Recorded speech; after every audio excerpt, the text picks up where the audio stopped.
But it doesn't have to be this way.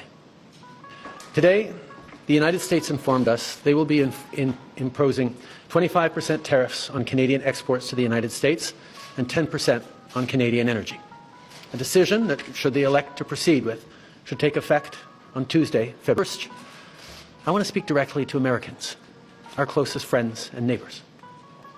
This is a choice that, yes, will harm Canadians, but beyond that, it will have real consequences for you, the American people. As I have consistently said, tariffs against Canada will put your jobs at risk, potentially shutting down American auto assembly plants and other manufacturing facilities. They will raise costs for you, including food at the grocery store and gas at the pump.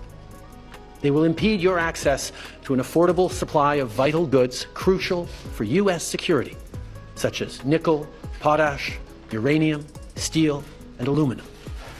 They will violate the free trade agreement that the President and I, along with our Mexican partner, negotiated and signed a few years ago.